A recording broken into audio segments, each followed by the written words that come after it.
Woo-wee! Welcome back to day 2 of Journey to the Promised Land.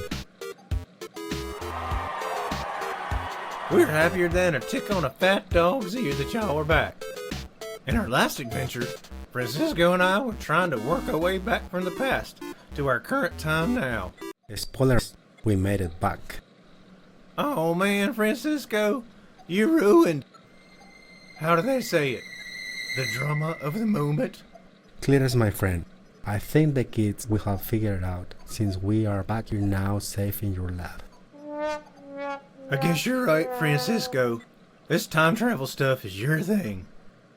Anyway, kids, like we was saying, we're as happy as a possum sitting on a stump eating a sweet potato to be showing you the rest of our adventure. Possum on a stump eating a sweet potato? What does that even mean, Cletus? Never mind, Francisco. Back to our story. Ooh-wee. Oh man, Francisco, where are we now? 'Cause it sure ain't your lab. We appear to be in a throne room of some type. I wonder whose it is. It is my throne room, Pharaoh, ruler of all of Egypt. And just who, may I ask, are you? Pharaoh, we're honored to meet you, and please don't be angry with us. My name is Francisco Luis Rubio, and my friend here is Cletus T. Barfield III. At your service, Mr. Pharaoh, sir. Sorry for busting into your house. Sure is nice, but it's kinda quiet. It is indeed quiet, as we have recently endured great loss at the hands of the Hebrew god. What there loss you talking about, your Pharaohness? The firstborn of every household throughout the land of Egypt, from the firstborn of every livestock, to the firstborn of every captive in the dungeon, to the firstborn in my very household, was struck down at midnight by the Hebrew god. Oh, Pharaoh, we did not realize that it is to what you were referring. We are very sorry for your loss.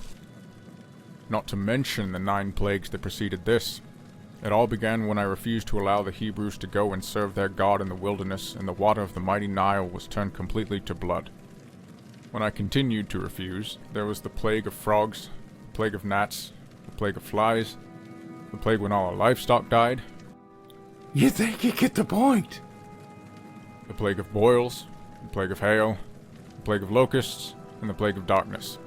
All because I refused to allow the people of Moses to go and serve their God in the wilderness. Hey, Pharaoh, where are the Hebrews now? I let them go serve their God in the wilderness. That appears to have been the correct decision. But I'm reappraising the situation. You're real what? You're what? I'm changing my mind. My very servants ask me, what is this that you have done? That we have let Israel go from serving us? And now, those Hebrews who left for the wilderness have turned back to encamp by the sea. It's as if they are wandering in the land, and it just makes me so angry that I now regret my actions of letting them go. If you do not mind me saying, Pharaoh, I will not recommend pursuing the Israelites in this situation. They clearly seem to have been delivered by the God of Moses, and to pursue them will be to invite further pain and death on you and your people. Francisco, you seem like a wise man with a curiously odd taste in friends. Why, thank you, your Pharaohness.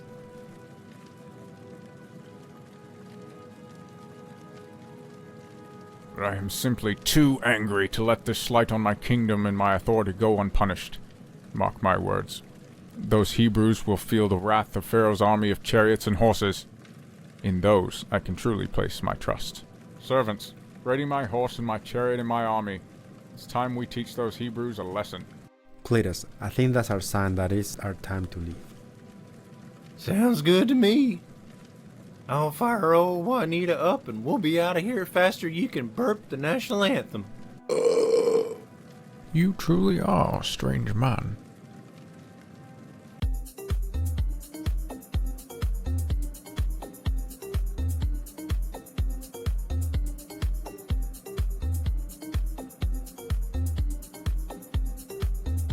And that, kids, is day 2.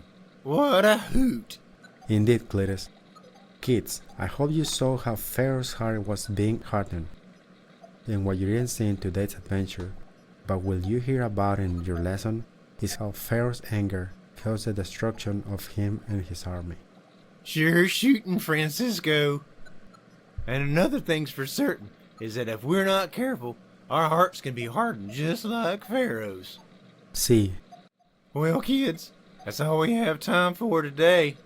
But Francisco and I have more adventures to show y'all tomorrow on our final day. So bring your friends, even if they're curiously odd like me. adios.